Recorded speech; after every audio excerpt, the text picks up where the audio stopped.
Hello, everybody. Welcome to this short video lecture. It's called Critical Analysis, Reading the World. In this class, we have talked about strategies for cultivating attentiveness and fostering critical engagement with texts. These same reading strategies that can help you decode texts, it turns out, can also help you decode the world around you, a practice known as cultural analysis. A helpful way to think of cultural analysis is by thinking of the world around you as a text that needs to be read. In a way, there is an inherently textual quality to the way we experience the world, since everyday objects, spaces, social roles, and social practices are all layered with meanings.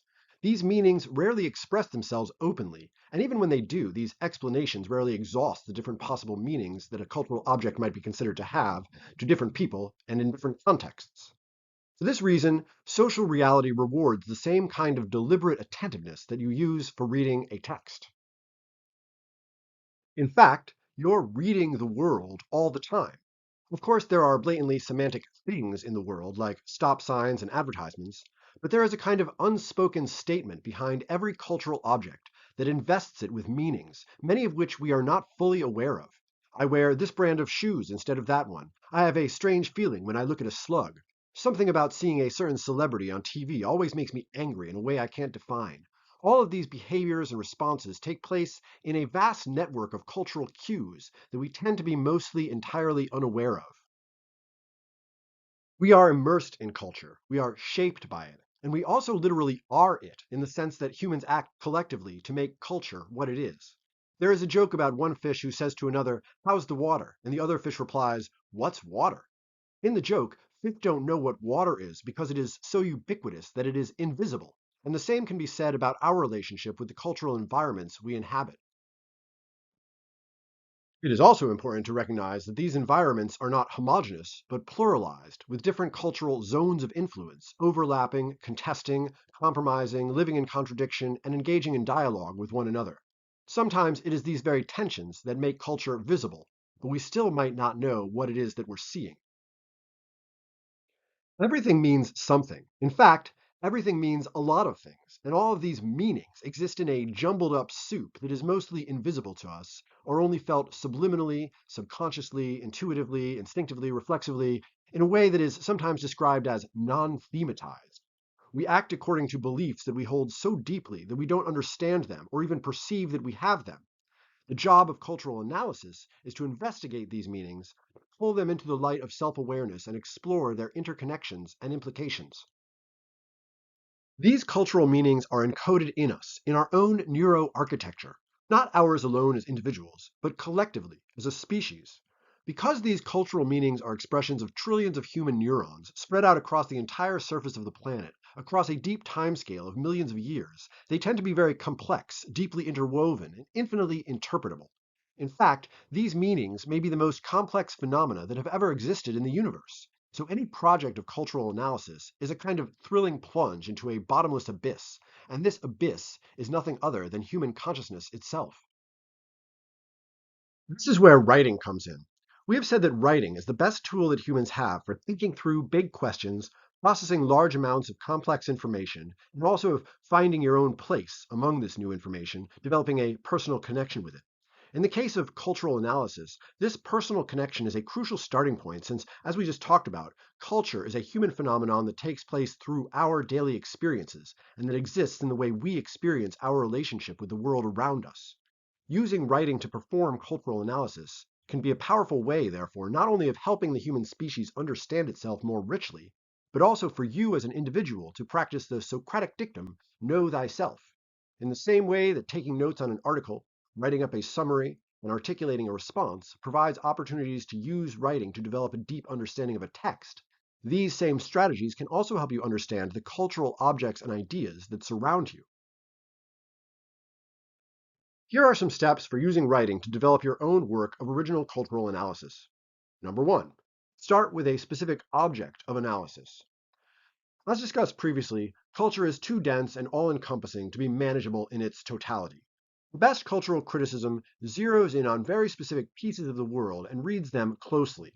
General statements about the culture at large are too floofy to be persuasive and too abstract to be helpful as a conceptual tool. If you can conduct your analysis in reference to a specific cultural object, however, the object anchors your discussion in something tangible, existing as visible evidence for the validity of your analysis. The object can be a work of art, an advertisement, a building, a meme, a product, a piece of technology, or literally anything. It can also be something other than a literal object. It can be a conversation you had, a conflict you observed, or something you experienced, whether profound or mundane. You attended a lacrosse game. You went to the supermarket. You had a fight with a friend. These are all rich starting points for cultural analysis. Your object can be anything that seems to call for some kind of interpretation that makes you think, even if you don't know what it makes you think about, and maybe even especially then. The more specific your object is, the more contained, the better it is as an object for a cultural analysis study. A conversation is a better starting point than a relationship. What you had for breakfast this morning is a better starting point for a cultural analysis than food in general. 2. Summarize the details of the object.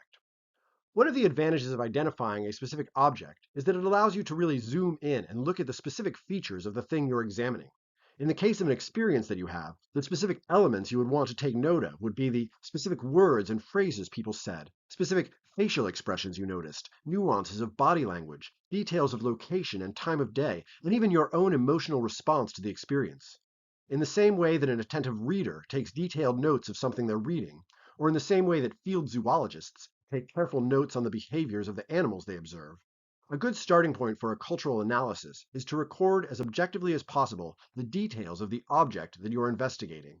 These observations will serve as the raw material for the analytical statements that you will eventually articulate. Step 3. Free write about what the object means to you. As mentioned previously, your personal relationship with what you're writing about is your key into your analysis. Your own emotional and even physical response to the object hints at the object's emotional value, its resonance or significance, and writing can help you clarify what might start off as a vague intuition. The nature of your emotional response might also be multifaceted in a way that might not be immediately obvious. Writing about your personal feelings about your cultural object can help you to tease out different nuances and dimensions embedded in your impressions. As you write about these impressions, you translate them into statements, hypotheses, interpretations, and propositions, thereby making them available to do analytical work.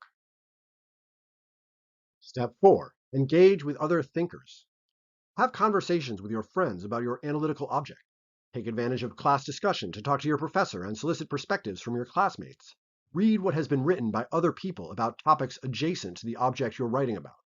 Your experience is uniquely your own, but comparing our personal impressions with other people's points of view can help us understand our own ideas more fully, both because these encounters often suggest new ways of thinking about our own ideas, and also because we sometimes understand our own ideas more clearly when they contrast against the ideas held by other people.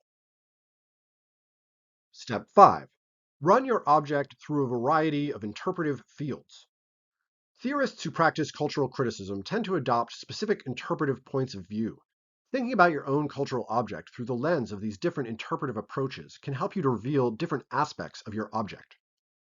Ideological. How does your object reflect or resist prevailing political attitudes? Psychological. How does your object reflect basic fears and desires in human consciousness? Historical.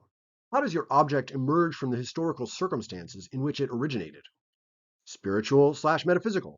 How does your object reflect attitudes about transcendence? Economic/materialist. How does your object reflect or resist prevailing socioeconomic conditions?